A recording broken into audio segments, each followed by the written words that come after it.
कुछ नहीं रहा जी, आगे पीछे कुछ नहीं रहा, बिल्कुल नहीं। बच्चे भी रहा है, सब हम हैं भाई, गलती मत करिए, कोई भी वही हो। इन तस्वीरों को देखकर एक मिनट के लिए आप भी भावुक हो जाएंगे और आपको 1976 में बनी महमूद की फिल्म सबसे बड़ा रुपया का एक गाना याद आ जाएगा। न बीवी, न बच्चा, न बाप बड़ा, न मैया, the whole thing is that कि भैया सबसे बड़ा रुपया।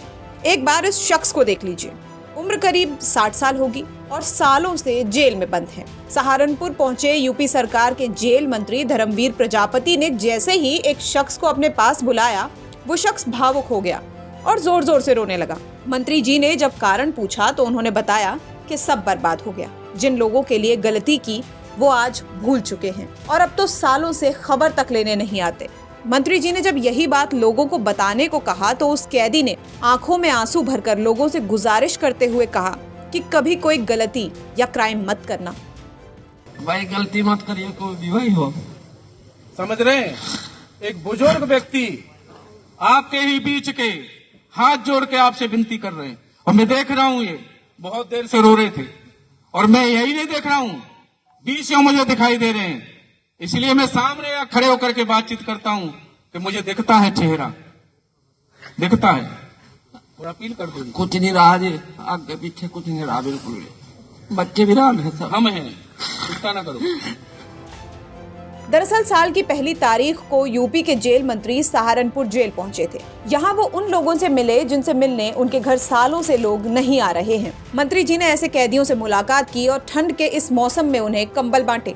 इतना ही नहीं, उन्होंने जेल में बंद कैदियों को हनुमान चालीसा और सुंदरकांड भी बांटे।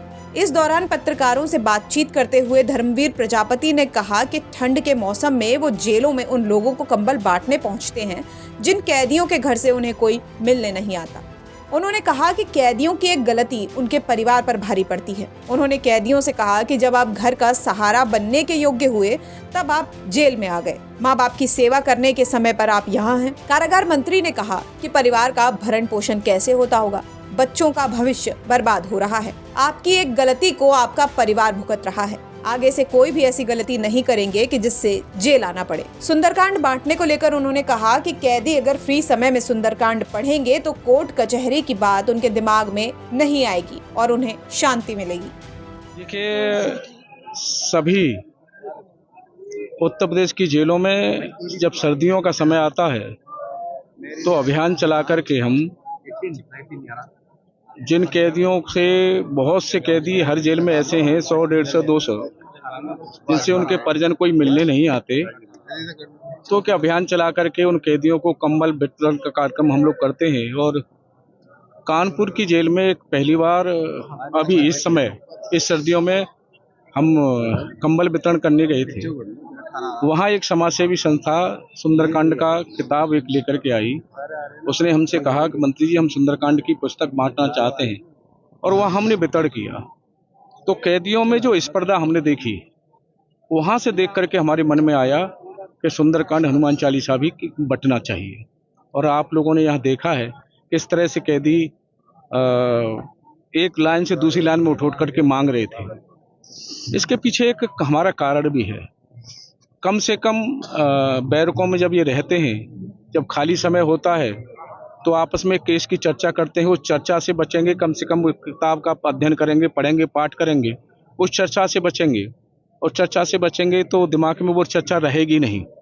एक ये भी कारण है। और सभी कैदियों के साथ मैं संवाद करता हूँ, उनको उनके परिवार से कनेक्ट करता हूँ। और आज आपने देखा भी है, जब तमाम कैदी भावुक होते हैं, रोते हैं, उनसे अपील भी करते हैं और उनसे संकल्प भी कराते हैं कि भविष्य में कोई, जब न्यायालय के माध्यम से आप बाहर जाएंगे तो कोई दोबारा गलती ऐसी ना हो जिसके कारण आप लोग जेल में आ जाएं, परिवार बाहर संकट में रहे।